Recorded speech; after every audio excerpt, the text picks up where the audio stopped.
ভাই এই যে এদিকে দেখেন, এই যে এই সমস্যাটার জন্যই আপনাদেরকে আমি ফোন দিছি আসার জন্য।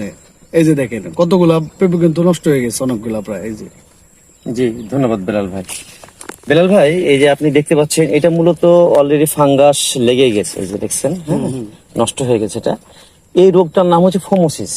এটা মূলত এই যে অতিমাত্রায় গরম হলে যেটা হয়, তীব্র টেম্পারেচার, অনেক সময় 2-4-5 ফুট বৃষ্টি হলো, এটা মূলত মাটি থেকে এটার এই ছত্রাকের উৎপত্তি হয়।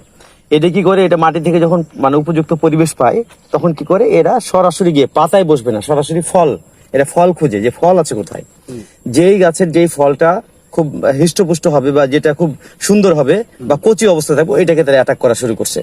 এই যে দেখেন, সেটাই হচ্ছে এটার মধ্যে হয়তো বা সুন্দর ছিল ফলটা, এবং সেটাকে অ্যাটাক করছে, এবং দেখেন সেটা অলরেডি আক্রান্ত করে ফেলছে। ঠিক আছে, তো এটার জন্য কি দিতে পারি? এটার জন্য আপনাকে মাটিতে যখন আমি খাবার দিব, তখন অবশ্যই 1 বিঘা জমিতে 1 কেজি ম্যানকোজেব অথবা ইন্ডোফিল, ঠিক আছে, সাথে 300 গ্রাম আপনার অটোস্টিন, ঠিক আছে, অথবা কার্বেন্ডাজিম দিয়ে যদি আমরা মাটিতে সারের সাথে দিই, তাহলে এটা হবে না। আর উপরে যেটা স্প্রে করতে হবে, উপরে রোবরাল, ফিয়েস্তা আর মেটাটাপ। রোবরাল, ফিয়েস্তা, মেটাটাপ, এই 3টা স্প্রে করলে দেখবেন যে আপনার এই সমস্যাগুলো থাকবে না।